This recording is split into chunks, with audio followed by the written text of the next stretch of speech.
Hey everyone, welcome back to the channel. So previous part में हमने 10 questions को cover कर लिया था। आज हम यहाँ पे फाइनल पार्ट देखने वाले हैं जिसमें हम लगभग 5 से 6 क्वेश्चन और कवर करेंगे। इसके बाद आपके जो मेडिसिनल केमिस्ट्री फिफ्थ सेमेस्टर के जो मोस्ट इंपोर्टेंट क्वेश्चंस हैं वो सारे फिनिश हो जाएंगे। और इसकी जो पीडीएफ है वो मैं आपको प्रोवाइड करा दूंगा। वो आपको वेबसाइट पे भी मिल जाएगी, इसके साथ साथ मैं टेलीग्राम पे भी डाल दूंगा, तो आप जाके डाउनलोड करके अपने एग्जाम्स की तैयारी अच्छे से कर सकते हो। चलिए, तो अब नेक्स्ट क्वेश्चन देखते हैं जो कि हमारा क्वेश्चन नंबर 11 है। सो इसमें हमें क्या नाइट्रोग्लिसरीन का स्ट्रक्चर और उसके यूजेस देखने हैं, जो कि एक एंटी एंजाइनल ड्रग होता है। ठीक है। सो इसके बारे में हम पहले समझ लेते हैं कि एंटी एंजाइनल ड्रग्स होते क्या हैं, और देन हम क्या है नाइट्रोग्लिसरीन का जो स्ट्रक्चर है उसको देखेंगे, और देन उसके यूजेस देखेंगे। चलिए, सबसे पहले हम समझते हैं कि एंटी एंजाइनल का क्या मतलब है। एंटी का मतलब जैसा कि आप जानते हो कि किसी भी चीज़ को अपोज करना है ना। तो जैसे एंजिना एक हमारी क्या डिजीज होती है जिसे हम चेस्ट पेन बोलते हैं। सो उसको ठीक करने वाले जो ड्रग्स रहते हैं वो हमारे एंटी एंजाइनल ड्रग्स होते हैं। तो यहाँ पे हम पहले बात करते हैं कि एंजिना क्या होता है। देखो, एंजिना में बेसिकली क्या रहता है कि मान लीजिए ये हमारा हार्ट है, ओके, और ये हमारी ब्लड वेसल है। तो जैसे आपने देखा है कि एक इंपॉर्टेंट हमारी आर्टरी रहती है जिसको हम कोरोनरी आर्टरी बोलते हैं, जो हमारे हार्ट से जो ब्लड है, जब हमारा हार्ट ब्लड को पंप करता है तो वो कोरोनरी आर्टरी के थ्रू क्या है पूरी बॉडी में जो सर्कुलेट होता है। सो मान लीजिए कि जो हमारी कोरोनरी आर्टरी है, तो अगर इसमें किसी तरह का ऑब्स्ट्रक्शन आ जाता है या फिर क्या ये किसी तरह से नैरो डाउन हो जाती है, ठीक है, तो इसके नैरो डाउन होने के भी काफ़ी सारे रीजन्स रहते हैं। सो उसके बारे में हम बाद में डिस्कस करेंगे। तो मान लीजिए ये जो कोरोनरी आर्टरी है इसका डायमीटर अभी इतना है। अब ये किसी वजह से क्या है ये नैरो हो जाती है, यानी इसका जो डायमीटर है वो इतना कम हो जाता है। अब क्वेश्चन ये है कि पहले जो ब्लड जिस हिसाब से इसमें से पास हो रहा था, क्योंकि डायमीटर काफ़ी ज़्यादा था, तो क्या अभी भी ये उसी तरीके से इसमें से पास होगा? तो डेफिनेटली इसका आंसर नो होगा, क्योंकि जो हार्ट है वो पंप कर रहा है ब्लड को, लेकिन इसका जो डायमीटर है कोरोनरी आर्टरी का ये कम हो गया है। अब कम होने की वजह से क्या है हार्ट को ज़्यादा प्रेशर लगाना पड़ेगा। ये बिल्कुल ऐसे ही है जैसे क्या है हम मोटर से पानी भरते हैं ना, और पाइप को अगर हम दबा देते हैं तो मोटर को क्या ज़्यादा प्रेशर लगाना पड़ता है, यानी उसके ऊपर क्या ज़्यादा लोड पड़ता है। तो इसकी वजह से क्या रहता है कि मोटर क्या ख़राब भी हो सकती है। तो उसमें और भी प्रॉब्लम्स आ सकते हैं। तो सेम क्या है हार्ट को भी क्या है पंप करने के लिए ब्लड को ज़्यादा प्रेशर लगाना पड़ेगा, उसके ऊपर ज़्यादा ओवरलोड आएगा। इसकी वजह से क्या है कि हार्ट जो है फेल भी हो सकता है। और इसके अलावा एक और मेजर कंडीशन होती है जिसमें क्या है चेस्ट पेन जैसी समस्या हमें देखने को मिलती है। सो इसी को हम क्या है एंजिना बोलते हैं। सो सबसे पहले हम बात करते हैं यहाँ पे जो एंजिना जो चेस्ट पेन रहता है, तो उसको ठीक करने वाला जो ड्रग है वो नाइट्रोग्लिसरीन रहता है। ये क्या एक वैसोडाइलेटर रहता है। वैसोडाइलेटर का मतलब है कि जो ब्लड वेसल्स होती हैं तो उनको क्या है डायलेट कर देता है। अब मान लीजिए कि यहाँ पे जो ब्लड वेसल है, जैसे फॉर एग्जांपल ये जो ब्लड वेसल है पहले इतनी थी, किसी रीजन की वजह से क्या है इतनी पतली हो गई, यानी नैरो हो गई, है ना, इस तरीके से। अब क्या है जो वैसोडाइलेटर होते हैं तो ये क्या करते हैं कि जो कॉन्ट्रैक्ट हो गई हैं, अब इसमें जो ब्लड वेसल में जो मसल्स वगैरह होती हैं तो वो क्या है कॉन्ट्रैक्ट हो जाती है, मतलब सिकुड़ जाती हैं, जिसकी वजह से ये क्या नैरो डाउन हो जाती है, पतली हो जाती है। सो इसको क्या है डायलेट करना, इसको वापस से क्या है खोलना, है ना, तो इसे हम बोलते हैं वैसो डायलेटर्स। सो जो नाइट्रोग्लिसरीन रहता है वो क्या एक वैसो डायलेटर होता है, जो ब्लड वेसल्स को क्या है डायलेट कर देता है और उसे क्या है नॉर्मल कंडीशंस में ले आता है। तो जैसे क्या जो नैरो हो गई थी और ब्लड को पास होने में दिक्कत आ रही थी, तो अब क्या होगा जो हार्ट ब्लड को पंप करेगा तो वो वापस से क्या है जो वेसल्स हैं वो क्या नॉर्मल स्टेट में आ चुकी हैं। तो अब क्या है जो ब्लड है वो आसानी से पास हो सकता है। चलिए, तो इतना आपको समझ में आ गया। और जो एंजिना रहता है ये क्या है हार्ट डिजीज होती है, हार्ट से रिलेटेड डिजीज होती है। तो आपने बहुत सारी हार्ट डिजीज देखी होंगी जिसमें हाइपरटेंशन हो गया, इसके अलावा जो हार्ट फेलियर रहता है, कंजेस्टिव हार्ट फेलियर होता है, इसके अलावा एंजिना हो गया। तो ये सारी क्या है हार्ट से रिलेटेड डिजीज होती है। अब चेस्ट पेन होने का मतलब ये भी हो सकता है कि किसी चोट की वजह से भी चेस्ट में पेन हो सकता है। कई बार जैसे हमारे जो पेट खराब रहता है, कब्ज की वजह से भी आपको ऐसा फील होता है कि चेस्ट में जलन पड़ रही है या फिर दर्द हो रहा है थोड़ा थोड़ा। ओके, सो वो रीजन्स अलग है, लेकिन जो एंजिना रहता है ये हार्ट से रिलेटेड डिजीज है, ये हार्ट की वजह से कॉज होती है। ओके, क्योंकि उसके ऊपर ओवरलोड आता है। चलिए, अब इसे हम देखते हैं थोड़ा सा इसका और इंट्रोडक्शन। जैसे नाइट्रोग्लिसरीन है वो क्या एक वेसोडाइलेटर है। सो ये क्या करती है ब्लड वेसल्स को रिलैक्स कर देती है। जैसे क्या मसल कॉन्ट्रैक्ट हो जाते हैं ना, सिकुड़ जाते हैं, तो इसका जो डायमीटर है वो कम हो जाता है ब्लड वेसल का, तो उसको क्या है डायलेट कर देते हैं, या फिर इसे हम बोल सकते हैं कि इसे रिलैक्स कर देते हैं, वापस से उसी कंडीशन में ले आते हैं। ठीक है। सो इसकी वजह से जो ब्लड फ्लो जो ऑक्सीजन सप्लाई रहती है पूरी बॉडी के अंदर या हार्ट के पास जो पूरी ऑक्सीजन सप्लाई रहती है वो प्रॉपर तरीके से पहुंच पाती है। इसके अलावा इसका जो वर्कलोड रहता है वो भी रिड्यूस होता है, साथ में क्या जो हमें पेन फील हो रहा था चेस्ट में तो वो भी क्या है रिड्यूस हो जाता है, यानी कम हो जाता है। ठीक है। सो ये होता है हमारा नाइट्रोग्लिसरीन की फंक्शनिंग। सो इस तरीके से क्या है जो नाइट्रोग्लिसरीन रहता है ये फंक्शन करता है। इसके अलावा जो नाइट्रोग्लिसरीन रहता है तो ये क्या है अलग अलग डोजेज फॉर्म में आता है, टैबलेट में, पैचेस में, स्प्रेज की फॉर्म में भी आता है, क्योंकि इन्हें ऐसे डोजेज फॉर्म में डिजाइन किया जाता है ताकि ये क्विक रिलीफ दे सकें। अब चेस्ट पेन ऐसा तो है नहीं कि मतलब एक बार शुरू हो गया तो फिर क्या लंबे समय तक इसकी दवाइयाँ चलती रहेंगी, तब जाके वो खत्म होगा। हमें क्या रहता है, जो चेस्ट पेन रहता है वो काफ़ी सीवियर रहता है, तो इस केस में क्या हमें क्विक रिलीफ की ज़रूरत होती है। सो जो स्प्रे पैचेस और जो टैबलेट्स होते हैं ये क्या तुरंत असर करती हैं और चेस्ट पेन को कम कर देते हैं जल्दी से। ठीक है, सो ये रहता है। इतना आपके समझ में आ गया। नेक्स्ट बढ़ते हैं। अब इसका क्या है, मेन नाइट्रोग्लिसरीन का स्ट्रक्चर यहाँ पे देखना है, एग्जाम में कई बार पूछा जाता है। सो देखो, नाइट्रोग्लिसरीन का जो केमिकल फॉर्मूला रहता है वो रहता है C3H5N3O9, जो कि यहाँ पे लिखा हुआ है। ठीक है, तो अभी ये सीधा सीधा लिखा है तो इस तरीके से आप लिख सकते हो। स्ट्रक्चर इसका बिल्कुल सिंपल है। इसमें 3 नाइट्रो ग्रुप प्रेजेंट होते हैं, पहला, ये दूसरा हो गया, ये तीसरा हो गया। ये 3 नाइट्रो ग्रुप इसमें प्रेजेंट रहते हैं और ये आपस में जुड़े कैसे रहते हैं, एक ग्लिसरॉल की बैकबोन रहती है या फिर आप इसे ग्लिसरॉल की एक चेन बोल सकते हो, जिसके थ्रू क्या है ये तीनों के तीनों आपस में जुड़े रहते हैं। ओके, और ये क्या है, एक नाइट्रेट ईस्टर होता है। तो बस इतना सा आपको ध्यान रखना है स्ट्रक्चर के बारे में, जो कि बहुत ही सिंपल है। चलिए आगे बढ़ते हैं। यूजेस की बात करें तो देखो, सिंपल से यूजेस हैं। एंजिना पेक्टोरिस में यूज किया जाता है, यानी जो चेस्ट पेन रहता है एंजिना की वजह से जो होता है, तो उसको ये रिड्यूस करता है। कैसे करता है, कोरोनरी जो आर्टरी रहती है तो उसको क्या है डायलेट कर देता है, जो कि कॉन्ट्रैक्ट हो गई थी, जिसकी वजह से जो ब्लड फ्लो इंप्रूव होता है, तो हार्ट का जो ओवरलोड है वो कम होता है और चेस्ट पेन में हमें जो है रिलीफ मिलता है। एक्यूट कोरोनरी सिम्टम्स जैसे हम ACS बोलते हैं, तो जैसे इमरजेंसी में जैसे क्या है चेस्ट पेन होता है ना, इमरजेंसी में होता है, एकदम से उठने लगता है, तो उस केस में भी क्या है इस ड्रग को यूज किया जाता है, जो नाइट्रोग्लिसरीन रहता है। हार्ट फेलियर में भी कुछ केसेस रहते हैं, जैसे हार्ट के ऊपर ज़्यादा वर्कलोड पड़ता है, तो इसकी वजह से क्या रहता है कि जो हार्ट है उसके फेल होने के चांसेस रहते हैं, तो इसमें जो प्री लोड रहता है, आफ्टर लोड रहता है, तो उसको भी क्या है रिड्यूस करता है। ठीक है, तो ये बिल्कुल सिंपल से इसके यूजेस हो गए। मैकेनिज्म ऑफ एक्शन की बात करें तो जो नाइट्रोग्लिसरीन रहता है, जैसे ही हम इसको इनटेक करते हैं तो ये क्या है नाइट्रिक ऑक्साइड में कन्वर्ट हो जाता है बॉडी के अंदर। तो ये क्या है एक्टिवेट कर देता है ग्वानिलेट साइक्लेस को, जिसकी वजह से जो साइक्लिक GMP रहता है उसके लेवल्स के हमारी बॉडी के अंदर बढ़ने लग जाते हैं। अब ये जो साइक्लिक GMP रहता है ना, तो इसको आप ऐसे समझ लो कि ये मतलब मेन रेस्पॉन्सिबल होता है किसके लिए, कि जो स्मूथ मसल्स रहती हैं ब्लड वेसल्स के अंदर उनको रिलैक्स करने में ये क्या है एक इंपॉर्टेंट रोल प्ले करता है। ओके, तो बेसिकली क्या है, अगर इसके जो लेवल्स हैं अगर वो कम होंगे, तो जो ब्लड वेसल्स हैं जो रिलैक्स है पहले से, तो वो क्या है कॉन्ट्रैक्ट होने लगेंगी, वो क्या सिकुड़ने लगेंगी, है ना, क्योंकि इसके लेवल्स क्या है, कम हो रहे हैं CGMP के। इसके अगर लेवल्स को बढ़ा दिया जाता है तो ये वापस से रिलैक्स हो जाते हैं। तो बेसिकली ये किस तरीके से काम करता है कि हमारी बॉडी के अंदर जाता है, नाइट्रिक ऑक्साइड में कन्वर्ट हो जाता है, जिसकी वजह से क्या है ग्वानिलेट साइक्लेस क्या एक्टिवेट हो जाता है। इसकी वजह से क्या है जो साइक्लिक GMP रहता है उसके लेवल्स क्या है हमारी बॉडी के अंदर बढ़ने लगते हैं, जिसकी वजह से जो स्मूथ मसल्स रहती हैं तो वो क्या रिलैक्स होने लगती हैं, जो वेसल्स के अंदर रहती है, यानी कोरोनरी आर्टरी के अंदर रहती है। ठीक है, इतना आपके समझ में आ गया। तो बिल्कुल मतलब जैसे CGMP के लेवल्स बढ़ेंगे तो स्मूथ मसल रिलैक्सेशन, खासकर जो कोरोनरी आर्टरी रहती है और इसके अलावा जो वीन्स में जो ब्लड का सर्कुलेशन रहता है, तो उनके जो मसल्स हैं वो क्या रिलैक्स हो जाते हैं।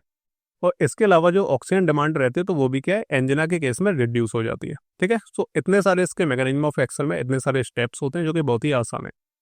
ओके, तो ये हो गया हमारा क्वेश्चन नंबर 1।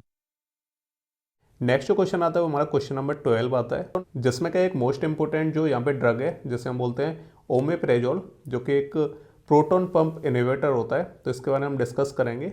इसका मैकेनिज्म ऑफ एक्शन कई बार पूछा गया है एग्जाम्स में, बहुत इंपॉर्टेंट ड्रग है, इसलिए इसे इग्नोर मत करना, इसको कंप्लीट अच्छे तरीके से पढ़ के जाना। 5 नंबर पे भी पूछ लेते हैं, 10 नंबर में, 7 नंबर में भी आ जाता है। ओके, सो इतने नंबर ही आपको दिला सकता है। सो इसके बारे में हम थोड़ा डिस्कस करते हैं। पहले ओमेप्रेजोल होता क्या है। जो ओमेप्रेजोल होता है तो ये होता क्या है, ये क्या एक प्रोटॉन पंप इनहिबिटर होता है।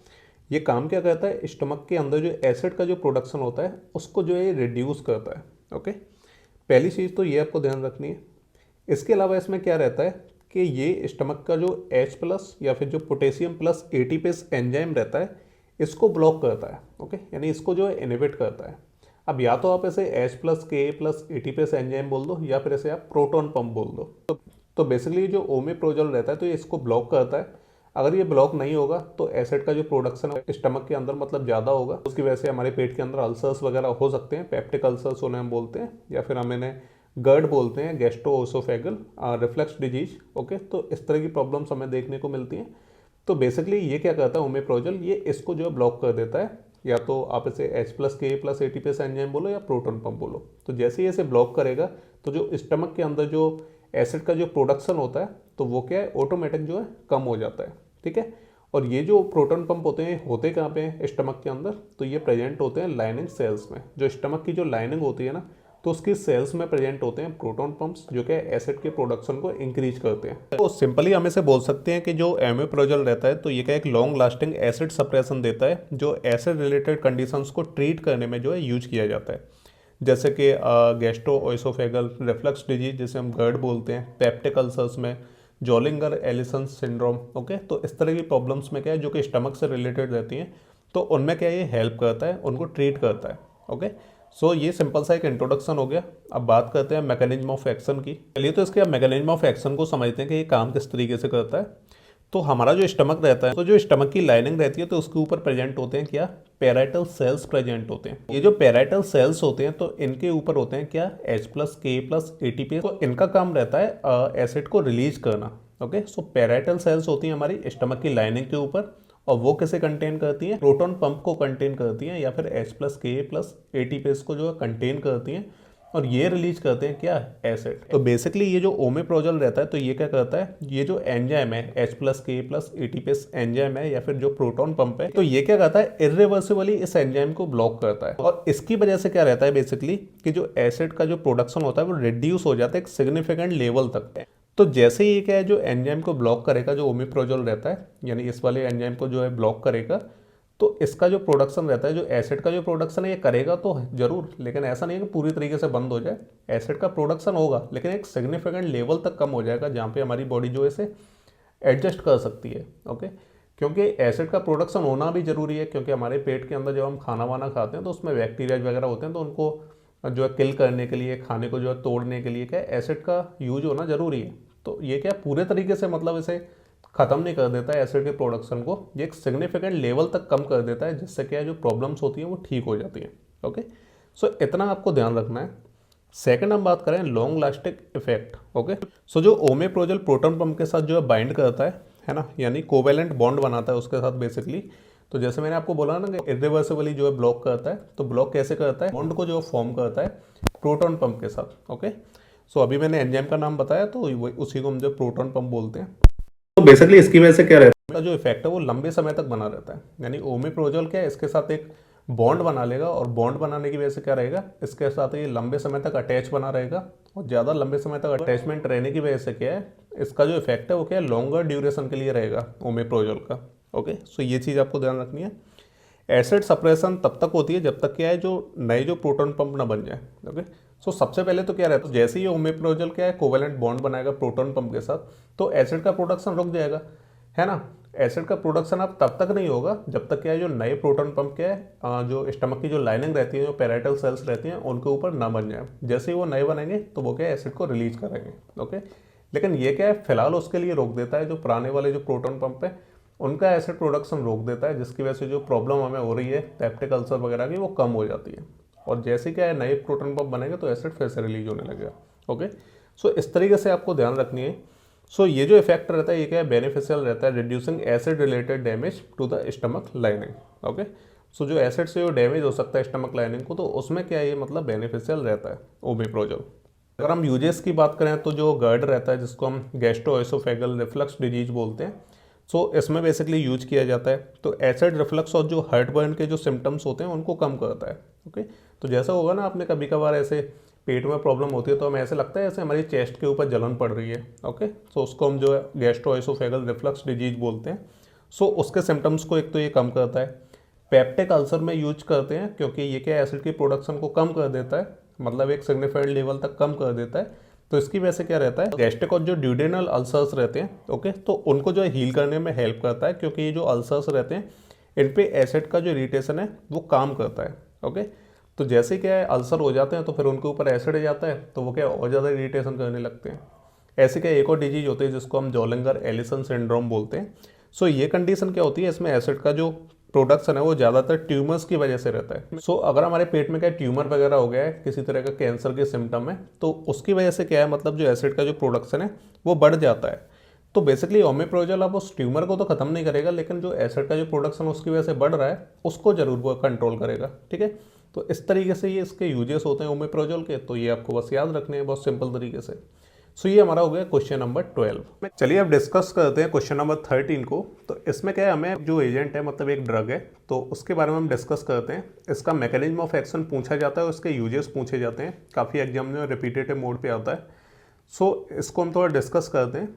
तो जो मेटमॉर्फिन रहता है ये क्या एक ओरल एंटी डायबिटिक ड्रग है जिसको हम ओरली लेते हैं। ये क्या मेनली यूज़ किया जाता है टाइप 2 डायबिटीज़ को ठीक करने के लिए। अभी हमने डायबिटीज़ के बारे में पहले भी डिस्कस किया है कुछ क्वेश्चंस में। सो आपको बस उन्हें ध्यान रखना है। तो ये केवल एक हम ड्रग के बारे में पढ़ रहे हैं, हम पूरा का पूरा एंटी डायबिटिक एजेंट्स नहीं पढ़ रहे हैं यहाँ पे। अभी हमें क्या है पर्टिकुलर एक ड्रग के बारे में देखना है यहाँ पे। तो मेटमॉर्फिन क्या है एक ओरल एंटी डायबिटिक मेडिकेशन है जो प्राइमरली यूज कहाँ पे होती है, अलावा इसका काम करने का तरीका क्या है। तो ये लिवर में क्या है जो ग्लूकोज का प्रोडक्शन होता है उसको जो है रिड्यूस करता है ना। और इसकी वजह से क्या है जो इंसुलिन जो सेंसिटिविटी रहती है उसको इम्प्रूव करता है। ठीक है, तो सबसे पहले तो ग्लूकोज का जो प्रोडक्शन हो रहा है लिवर में उसे कम करेगा और इंसुलिन जो सेंसिटिविटी रहती है तो उसको जो इम्प्रूव करता है जिससे क्या है ब्लड के अंदर जो शुगर लेवल्स रहते हैं वो क्या है धीरे धीरे कम हो जाते हैं। नेक्स्ट अब बात करें कि इसका एक और फायदा ये है कि जो ब्लड शुगर को कंट्रोल करता है बिना हाइपोग्लाइसेमिया के। जैसे हमारी बॉडी में क्या शुगर लेवल्स जो रहते हैं वो क्या नॉर्मल रहते हैं, मतलब शुगर लेवल्स भी होने चाहिए, ऐसा नहीं है कि बॉडी से बिल्कुल शुगर ही खत्म हो जाए। तो जैसे क्या शुगर लेवल्स बढ़ते हैं तो इस केस में क्या रहता है ये जो हम मेटमॉर्फिन यूज कर रहे हैं ना तो ये शुगर लेवल्स को ऐसा नहीं है कि बिल्कुल ख़त्म कर देता हो कि मतलब बिल्कुल ही रिड्यूस कर दिया, है ही नहीं। तो ये क्या करता है उसे नॉर्मल स्टेट पे लेके आता है, यानी एक ऐसी कंडीशन जिसे हम जो है हाइपोग्लाइसेमिया बोलते हैं, जिसमें क्या शुगर लेवल्स बहुत ज़्यादा कम हो जाते हैं बॉडी के अंदर। तो ऐसे भी ड्रग्स होते हैं जो क्या शुगर लेवल्स को बहुत ज़्यादा कम कर देते हैं, जिसकी वजह से हमें एक और प्रॉब्लम देखने को मिलती है जिसे हम हाइपोग्लाइसेमिया बोलते हैं। तो ये जो मेटमॉर्फिन है ना ये शुगर लेवल्स को कम तो करता है लेकिन इतना कम नहीं कर देता है कि हमें जो हाइपोग्लाइसेमिया जैसी प्रॉब्लम देखने को मिले, मतलब शुगर बिल्कुल ही कम हो जाए बॉडी से। तो ये इसका एक बेनिफिट रहता है और ये काफ़ी ज़्यादा इफेक्टिव रहता है। और ये जो रिस्क रहता है हाइपोग्लाइसेमिया का तो इससे भी हम जो है छुटकारा पा लेते हैं इस ड्रग की वजह से। ठीक है, तो ये नॉर्मल स्टेट तक लेके आता है, बिल्कुल कम नहीं करता है। ठीक है, सो ये चीज़ हो गई। तो बस ये इसका एक बेसिक इंट्रोडक्शन हो गया। अब बात करते हैं इसके मैकेनिज्म ऑफ एक्शन की कि ये काम कैसे करता है। सबसे पहला इसका काम रहता है inhibition of hepatic glucose production. Hepatic जो ग्लूकोज प्रोडक्शन रहता है तो उसको सबसे पहले तो ये इनहिबिट करता है, उसको रोकता है ना। लिवर एक प्रोसेस के थ्रू क्या करता है कि ग्लूकोज बनाता है, मतलब लिवर के अंदर प्रोसेस होती है तो उसमें क्या ग्लूकोज बनता है लिवर के अंदर, जिसे ग्लूकोजेनेसिस बोलते हैं, मतलब इसका एक टर्म होता है ग्लूकोजेनेसिस। ठीक है, ये आपको ध्यान रखना है। तो ये जो मेटमॉर्फिन रहता है तो ये क्या है हेपेटिक ग्लूकोनियोजेनेसिस की जो प्रोसेस रहती है जिसकी वजह से ग्लूकोज बनता है तो उसको ये ब्लॉक करता है। सबसे पहला काम तो यही करता है, जिसकी वजह से क्या है जो लिवर में जो ग्लूकोज की प्रोडक्शन है वो ऑटोमेटिक कम हो जाती है। ठीक है, अब जैसे ग्लूकोज का जो प्रोडक्शन होगा वो कम होगा तो टाइप 2 डायबिटीज में क्या हमें फ़ायदा देखने को मिलेगा, शुगर लेवल्स ऑटोमेटिक नॉर्मल हो जाएंगे। सेकंड इसका काम करने का तरीका ये है कि इम्प्रूव इंसुलिन सेंसिटिविटी। ओके, सो मेटमॉर्फिन क्या करता है जो मसल और जो फैट टिश्यूज रहते हैं तो उसमें क्या है जो इंसुलिन का जो रेस्पॉन्स रहता है उसको इम्प्रूव करता है। जैसे ग्लूकोज सेल्स के अंदर चला जाता है और इससे क्या है फिर ब्लड शुगर लेवल कम हो जाता है ऑटोमेटिकली। ठीक है, सो इस तरीके से आपको चीज़ों को ध्यान रखना है। थर्ड जो यहाँ पे एक और मतलब स्टेप रहता है जो रहता है इंटेस्टाइनल जो ग्लूकोज एब्जॉर्प्शन रहता है उसको कम करना। सो इंटेस्टाइन में क्या है ग्लूकोज का जो एब्जॉर्प्शन रहता है उसको ये रिड्यूस करता है जो क्या है ग्लाइसेमिक कंट्रोल में हेल्प करता है। ठीक है, सिंपल आपको बस ध्यान रखना है, सिंपल स्टेप्स हैं इसके मैकेनिज्म ऑफ एक्शन के। आई होप आपके इतना समझ में आ गया होगा। यूज़ की बात करें तो टाइप 2 डायबिटीज़ मेलिटस में यूज करते हैं, पॉलीसिस्टिक ओवरी सिंड्रोम रहता है इसमें यूज करते हैं। ठीक है, इसके अलावा प्रिवेंशन ऑफ डायबिटीज़। ठीक है, तो मतलब डायबिटीज़ में इसका ज़्यादातर यूज किया जाता है, सो वो आपको ध्यान रखना है और खासकर टाइप 2 डायबिटीज़ में। आई होप आपको इतना समझ में आ गया होगा। सिंपल इसके यूजेस हैं, आपको बस याद करने और लिख के आने। क्वेश्चन नंबर 14 पे आते हैं। काफ़ी इंपॉर्टेंट क्वेश्चन है जिसमें क्या हमें मैकेनिज्म ऑफ एक्शन देखना है एंड यूजेस देखने हैं स्लाइडेनाफिल के। ओके, जो क्या है इरेक्टाइल डिस्फंक्शन रहता है उससे रिलेटेड, मतलब एक ड्रग रहता है जो क्या इरेक्टाइल डिस्फंक्शन में काम करता है, उसको ट्रीट करने में यूज किया जाता है। इससे पहले हम स्लाइडेनाफिल का हम जो है मैकेनिज्म ऑफ एक्शन और इसके यूजेस को समझें। इससे पहले हम समझते हैं कि इरेक्टाइल डिस्फंक्शन क्या रहता है।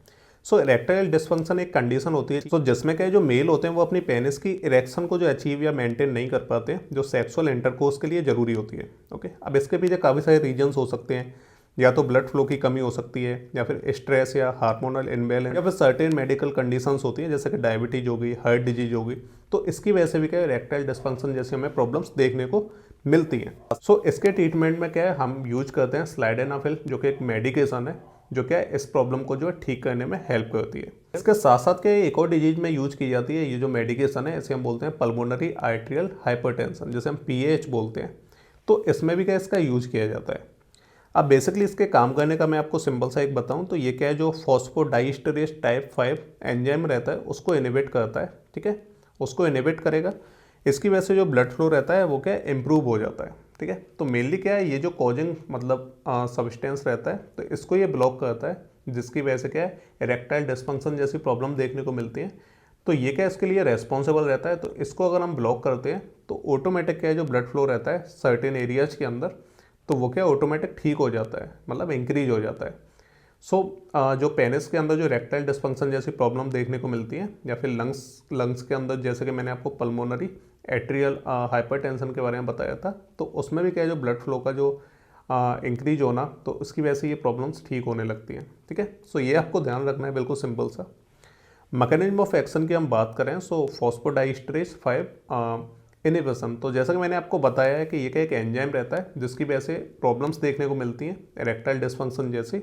सो ये क्या करता है, जो स्लाइडेनाफिल रहता है ये क्या इसको ब्लॉक करता है, इनहिबिट करता है। इसकी वजह से क्या रहता है, ये जो एंजाइम रहता है, सबसे पहले तो ये समझो कि जो एंजाइम रहता है तो ये क्या है सीजीएमपी को डिग्रेड करता है, जो क्या है वैसोडाइलेशन और जो स्मूथ मसल रिलैक्सेशंस रहती हैं तो उसके लिए जरूरी होता है। तो स्लाइडेनाफिल रहता है तो ये सिलेक्टिवली काम करता है PDE5 यानी फॉस्फोडाइस्टरेज 5 एंजाइम को ब्लॉक करने के लिए, ठीक है। ये इसी को ब्लॉक करता है, ये इसी के लिए बना है। और ये जो एंजाइम रहता है ये करता क्या है, ये क्या है जो CGMP लेवल्स रहते हैं हमारी बॉडी के अंदर उनको कम करता है, उनको डिग्रेड करता है, जो क्या है वैसोडाइलेशन और स्मूथ मसल रिलैक्सेशन के लिए ज़रूरी रहते हैं। सो अब मान लीजिए हमारी कोई ब्लड वेसल है, ओके, इस तरीके से, तो ये बेसिकली क्या करता है, ये जो एंजाइम रहता है ये क्या इसको नैरो कर देगा, मतलब इसका जो डायमीटर रहता है उसको और ज़्यादा रिड्यूस कर देगा, तो जो ब्लड फ्लो है इसमें से प्रॉपर तरीके से नहीं हो पाएगा, ठीक है। तो बेसिकली ये इस तरह की प्रॉब्लम कॉज करता है। अब मान लीजिए कि पेनिस के पास क्या है इस तरह की कोई आर्टरी है, अब वहाँ पे क्या है इस तरीके से कोई बीच में ऑब्स्ट्रक्शन लगा दे या इसे नैरो डाउन कर दे तो ब्लड का फ्लो ठीक नहीं होगा वहाँ पे, जिसकी वजह से क्या इरेक्टाइल डिस्फंक्शन जैसी प्रॉब्लम देखने को मिलेंगी। सो जो स्लाइडेनाफिल है तो वो क्या है इसी को ब्लॉक करती है कि भाई तू काम करना बंद कर दे तो ऑटोमेटिक सारी प्रॉब्लम्स ठीक हो जाएंगे। सो जैसे ही इसे ब्लॉक करेगा तो जो स्मूथ मसल और जो वेसल्स रहती हैं तो वो क्या ऑटोमेटिक डायलेट हो जाएंगी और रिलैक्स हो जाएंगी, ठीक है। सो सारी चीज़ें अच्छे तरीके से काम करने लगेंगी। ये हो गया। अब नेक्स्ट इसमें क्या है CGMP के लेवल्स के बारे में हम बात करते हैं। तो CGMP के जो लेवल्स रहते हैं तो वो क्या है स्मूथ मसल्स को रिलैक्स करने में और जो हमारी जो ब्लड वेसल्स रहती हैं उनको रिलैक्स करने में, डायलेट करने में एक इम्पोर्टेंट फैक्टर रहता है। सो ये जो फॉस्फोडाइस्टरेज जो एंजाइम रहता है तो ये क्या है CGMP को ब्लॉक करता है, मतलब उसके फंक्शनिंग को जो है अफेक्ट करता है। इसीलिए क्या है जो स्लाइडेनाफिल रहता है तो वो इसी के ऊपर काम करेगा, इसके फंक्शनिंग को रोकेगा। जैसे ही इसकी फंक्शनिंग रुकेगी तो CGMP के जो लेवल्स हैं वो ऑटोमेटिक इंक्रीज होने लगेंगे, ठीक है। सो बेसिकली क्या सारी चीज़ें आपस में कनेक्ट रहती हैं, तो एक प्रॉब्लम की वजह से दूसरी प्रॉब्लम कॉज होती है। तो आई होप आपको ये समझ में आ गया होगा, बाकी इसमें ज़्यादा कुछ है नहीं। यूजेस की हम बात करें तो इरेक्टाइल डिस्फंक्शन बता दिया मैंने आपको, पल्मोनरी एट्रियल हाइपरटेंशन, सो इसमें भी जो है ब्लड प्रेशर को रिड्यूस करने में यूज होती है, ठीक है। इरेक्टाइल डिस्फंक्शन में क्या ब्लड फ्लो ठीक हो जाता है तो ऑटोमेटिक ये प्रॉब्लम ठीक हो जाती है। क्वेश्चन नंबर 15 की तरफ बढ़ते हैं। Briefly explain the nomenclature and stereochemistry basics of steroids. Okay, तो यहाँ पे हम स्टेरॉइड्स की बात कर रहे हैं। स्टेरॉइड्स क्या होते हैं इसके बारे में हम डिस्कस करेंगे। सो इसके बारे में नोमेनक्लेचर पूछा जाता है, इसके अलावा स्टीरियोकेमिस्ट्री जरूर पूछी जाती है, मतलब बेसिक्स पूछा जाता है। अब स्टेरॉइड्स में तो काफ़ी सारे मतलब क्लास होती हैं अलग अलग, बहुत सारे ड्रग्स रहते हैं। तो यहाँ पे क्या एक पूरा का मतलब एक बेसिक सा मतलब पूछा गया है स्टेरॉइड्स के बारे में, मतलब पूरी क्लास के बारे में पूछा गया है कि उसकी स्टीरियोकेमिस्ट्री बताओ, इसके अलावा नोमेनक्लेचर बताओ। सो सबसे पहले समझते हैं स्टेरॉइड्स क्या होते हैं। तो स्टेरॉइड्स क्या है, एक क्लास ऑफ ऑर्गेनिक कंपाउंड्स होते हैं। अब इसमें क्या है बेसिकली इसका जो मेन स्ट्रक्चर रहता है तो उसमें क्या है 4 कार्बन रिंग्स प्रेजेंट होती हैं, और ये क्या एक क्लास ऑफ ऑर्गेनिक कंपाउंड्स, मतलब ये एक क्लास है, इसके अंदर मतलब बहुत सारे ऑर्गेनिक कंपाउंड्स आते हैं, ठीक है। अब बेसिकली क्या है, जैसे बहुत सारे आपने हार्मोन्स के नाम सुने होंगे, कोर्टिसोल हो गया, टेस्टोस्टेरोन, इसके अलावा ईस्ट्रोजन हार्मोन हो गया, जो कि हमारी बॉडी के अंदर वाइटल रोल्स को प्ले करते हैं। जैसे कि वेरियस फंक्शंस रहते हैं बॉडी के, जैसे मेटाबॉलिज्म हो गया, इम्यून रेस्पॉन्स हो गया, रिप्रोडक्टिव प्रोसेसेस हो गई। तो इस तरह की जो मतलब बॉडी के जो फंक्शंस रहते हैं तो उनमें ये जो हार्मोन्स रहते हैं तो ये एक इंपॉर्टेंट रोल को जो है प्ले करते हैं। सो स्टेरॉइड्स क्या काम करते हैं, अब आपके दिमाग में आ रहा होगा कि स्टेरॉइड्स क्या करते हैं। तो ये जो स्टेरॉइड्स होते हैं ना, तो ये क्या इन हार्मोन्स को जो है बनाने का काम करते हैं हमारी बॉडी के अंदर।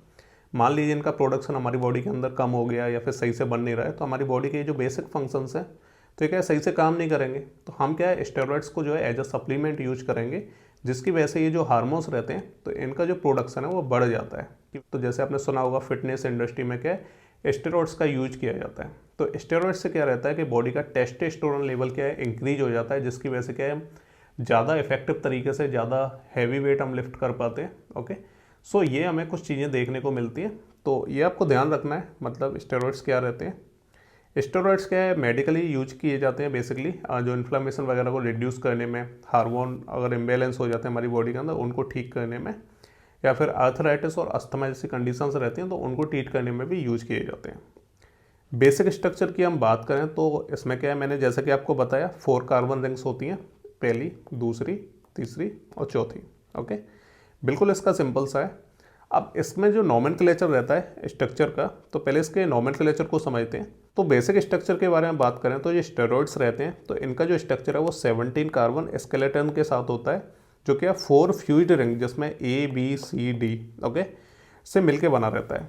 अब इसमें क्या 17 कार्बन एस स्ट्रक्चर्स रहते हैं जो कि 4 फ्यूज्ड रिंग के साथ जुड़े रहते हैं। तो जैसे आप देख रहे हो ना, जैसे ये 4 रिंग आपको दिख रही हैं 1 2 3 4। ओके, अब ये चारों रिंग के जितने भी आपको कॉर्नर्स दिख रहे हैं ना 1 2 3 4, तो ये चारों के मिला के क्या 17 हो जाते हैं। ओके, अब 17 के बाद क्या है, फिर इसमें अलग से मतलब और भी उसमें ब्रांचिंग होती हैं और भी चेन्स होती हैं। ठीक है, तो 4 चीज़ मतलब ये चीज़ें तो आपको ध्यान रखनी है कि इसमें 4 रिंग के आपस में फ्यूज्ड होती हैं।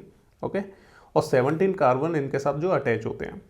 अब इसमें क्या एक रिंग सिस्टम भी होता है ना। रिंग सिस्टम की हम बात करें तो the structure include 3 cyclohexane rings ABC and 1 cyclopentane ring. ठीक है, ये जो 3 रिंग्स आपको दिख रही हैं ABC, ठीक है, तो ये तो क्या है साइक्लोहेक्सेन रिंग्स होती हैं, और इसमें बेसिकली एक जो रिंग रहती है जो डी वाली है वो क्या है साइक्लोपेंटेन रिंग होती है ना। तो ये आपको ध्यान रखना है। हेक्सेन का मतलब इसमें 6 कॉर्नर आपको दिख रहे हैं 1 2 3 4 5 6। ओके, लेकिन जो साइक्लोपेंटेन होते हैं उसमें 5 आपको कॉर्नर दिखेंगे, पहला, दूसरा, तीसरा, चौथा और 5।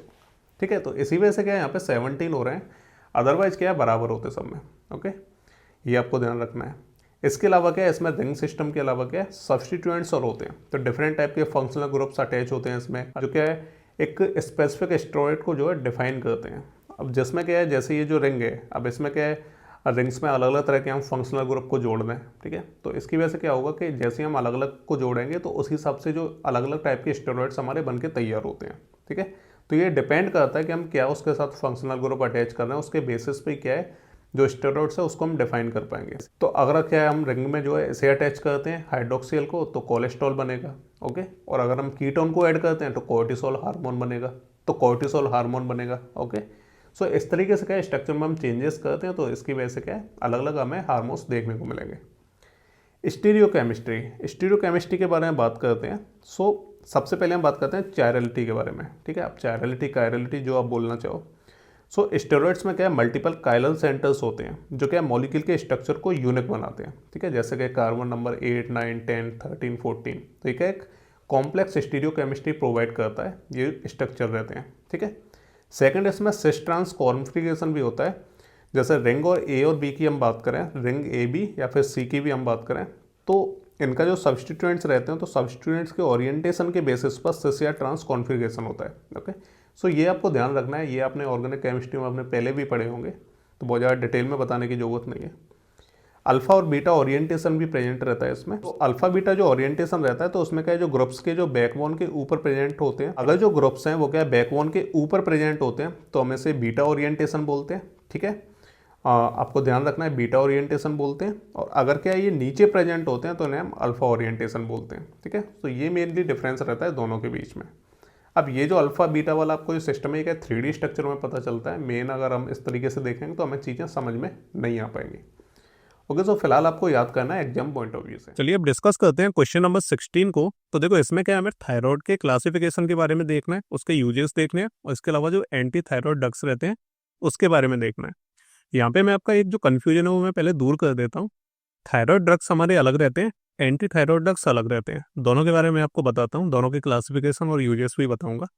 सबसे पहले समझते हैं थायराइड ड्रग्स के बारे में। देखो एक तो रहते हैं थायराइड ड्रग्स, एक रहते हैं एंटी थायराइड ड्रग्स। जो एक कंडीशन रहती है जिसको हम हाइपोथायरॉयडिज्म बोलते हैं, उसमें तो क्या है हम थायराइड ड्रग्स का यूज करते हैं, एक कंडीशन रहती है हाइपरथायरॉयडिज्म, इसमें क्या है हम एंटी थायरॉयड ड्रग्स का यूज करते हैं। ओके, जो हाइपोथायरॉयडिज्म रहता है इसको हम अंडर एक्टिव थायरॉयड बोलते हैं, हाइपरथायरॉयडिज्म को क्या है हम ओवर एक्टिव थायरॉयड बोलते हैं। देखो इसके बिल्कुल सिंपल तरीके से मैं बताता हूँ।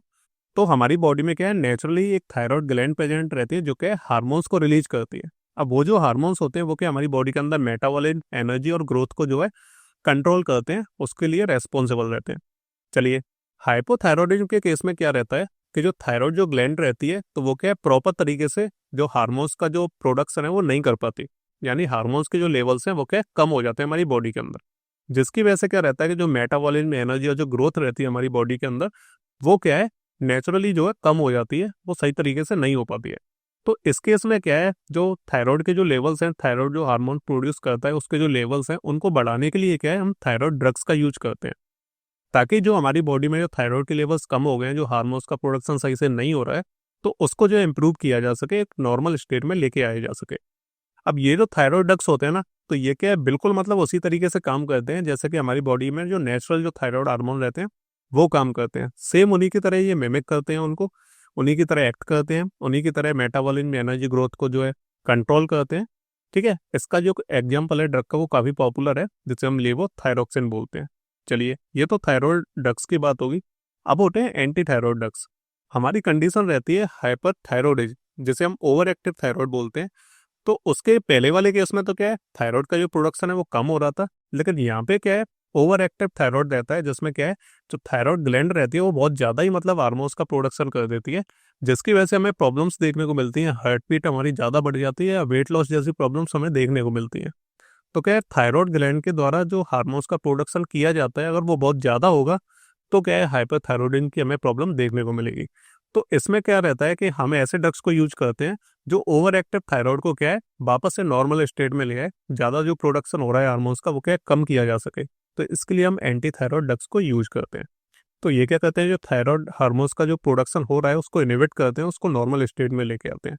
तो एग्जाम्पल हो गए मेथीमेजोल, दूसरा होगा प्रोपाइल थियोयूरेसिल। ठीक है, सो ये इसके दो एग्जाम्पल हो गए। ये क्या लेवल्स को मैनेज करते हैं और जो सिम्टम्स होते हैं हार्ट बीट ज़्यादा हो जाती है, वेट लॉस होता है, उसको जो है कंट्रोल करते हैं। तो आई होप आपको दोनों का डिफरेंस समझ में आ गया होगा। अब ऐसे क्या क्लासिफिकेशन रहता है, तो एक तो थायराइड हार्मोन्स रहते हैं, एक एंटी थायराइड ड्रग्स होते हैं। ठीक है, तो जैसे हमारी बॉडी में सही से प्रोडक्शन नहीं हो रहा है, कमी हो रही है हार्मोन्स की, तो हम क्या है थायराइड हार्मोन्स को यूज करते हैं एज अ सप्लीमेंट। तो ये क्या कहते हैं जो थायराइड जो नेचुरली जो हार्मोन्स बनते हैं तो उनको क्या है रिप्लेस कर देते हैं, उनकी जगह ले लेते हैं। ठीक है, तो एग्जाम्पल इसके दो हैं, दोनों याद रखने हैं। एंटी थायराइड में क्या है जो थायराइड हार्मोन जो सिंथेसिस रहती है उसको रोकने के लिए हम यूज करते हैं, ताकि जो ओवर प्रोडक्शन हो रहा है हार्मोन्स का उसे कम किया जा सके। सो हम क्या एंटी थायराइड ड्रग्स को यूज करते हैं। ये इसके दोनों एग्जाम्पल हो गए। ओके, यूजेस की हम बात करें तो जैसा कि आपको पता है हाइपोथायरॉयडिज्म में क्या है लीवोथायरोक्सिन और लियोथायरोनिन। ठीक है, इन दोनों का यूज किया जाता है। सो दोनों का मतलब जो यूज केस है वो अलग अलग है, लेकिन काम एक ही करते हैं, लेवल्स को बढ़ाते हैं। चलिए, ऐसे क्या क्लासिफिकेशन हम देखते हैं एंटी थायराइड ड्रग्स का। तो इसमें मतलब काफ़ी सारे एग्जाम्पल आ जाते हैं, जैसे थियोनेमाइड्स हो गए, आयोडीन एंड आयोडाइड कंपाउंड्स हो गए, ऐसे क्या रेडियो एक्टिव आयोडीन होगी। तो इस तरह से क्या है जैसे जो थियोनेमाइड्स रहते हैं तो ये क्या जो थायराइड पेरोक्सीडेस रहता है तो उसको इनिवेट करते हैं, जिसकी वजह से जो हार्मोन सिंथेसिस है तो वो ब्लॉक हो जाती है ना। इसके ये एग्जाम्पल हो गए। आयोडीन एंड आयोडाइड कंपाउंड्स रहते हैं तो ये क्या करते हैं थायराइड हार्मोन का जो रिलीज रहता है उसको ब्लॉक करते हैं। ठीक है, सो ये इसके एग्जाम्पल हो गए। रेडियो एक्टिव आयोडीन रहते हैं तो ये क्या है जो थायराइड टिश्यू रहते हैं उनको डिस्ट्रॉय करता है। तो टिश्यू जब डिस्ट्रॉय हो जाएंगे तो फिर थायराइड हार्मोन का प्रोडक्शन ऑटोमेटिक कम हो जाएगा। ठीक है, सो ये क्या है रेडियो एक्टिव आयोडीन, ये इसके एग्जाम्पल्स हो गए। यूजेस की बात करें तो हाइपरथायरॉयडिज्म में यूज किया जाता है। इसके अलावा क्या है नॉर्मली, जैसे कि मैंने आपको बताया है सारी चीज़ें, बस ऐसे ही आपको याद रखना है। सो ये हमारे जो पूरे के पूरे जो 16 क्वेश्चन है वो यहाँ पे आके हमारे कवर हो चुके हैं। ओके, सो इससे रिलेटेड आपके मन में कोई भी डाउट हो तो आप कमेंट करके पूछ सकते हो। कुछ टिप्स को आपको याद रखना है। देखो वैसे क्या है आप 5th सेमेस्टर में आ गए हो तो मैं आपको ये तो नहीं बताऊंगा कि आपको पास कैसे होना है, लेकिन मेडिसिनल केमिस्ट्री में क्या है आप स्ट्रक्चर्स पे ध्यान रखना। क्लासिफिकेशन रहता है ड्रग्स का वो आपको याद होने चाहिए प्रॉपर तरीके से। अगर आपको याद नहीं होते, कोई दिक्कत आती हो तो आप मुझे बता देना, मैं ट्रिक्स वगैरह शेयर कर दूंगा आपके साथ कैसे आपको याद करने हैं। बाकी स्ट्रक्चर्स पे आप ध्यान देना, आप बना पाओ तो वो अच्छी बात है। और क्योंकि मेडिसिनल में क्या स्ट्रक्चर इंपॉर्टेंट होते हैं, बाकी जो सिंथेसिस रहती है उसको आप जो है स्टेप्स में याद करने की कोशिश करना। जब आप उसे स्टेप्स में तोड़ लोगे तो क्या है आपके लिए आसान रहेगा याद करना। और स्ट्रक्चर भी आपको बना के आना है क्योंकि वो ज़्यादा इंपॉर्टेंट रहते हैं। साथ ही साथ क्या है रिएक्शंस हो गई सिंथेसिस में, जो रिएक्शंस होती हैं, इसके अलावा क्या है मैकेनिज्म ऑफ एक्शन, तो ये कुछ हमारी इंपॉर्टेंट चीज़ें होती हैं मेडिसिनल केमिस्ट्री में, तो इनको इग्नोर मत करना, क्योंकि इन्हीं की वजह से आपके जो पेजेस हैं वो भर पाते हैं, और इन्हीं से क्या है जो आंसर है वो पूरा कंप्लीट लगता है। ठीक है, सो आप 5th सेमेस्टर में हो, आपको सारी चीज़ें पता है, पास वास होने की जो सारी ट्रिक्स हैं तो वो आपको ऑलरेडी पता है। बाकी आपको नॉलेज के लिए क्या है, बस अच्छे तरीके से पढ़ना है ताकि आप एग्जाम में लिख सको। सो ये था हमारा वीडियो, इसमें हमने medicinal chemistry second B pharma 5th semester के जो मोस्ट इंपॉर्टेंट क्वेश्चंस हैं वो कंप्लीट कर लिए हैं। सो अब हमारी जो नेक्स्ट वीडियो आएगी तो उसमें हम अदर सब्जेक्ट्स के इंपॉर्टेंट क्वेश्चंस को कंप्लीट करेंगे। सो मिलते हैं अगले वीडियो में।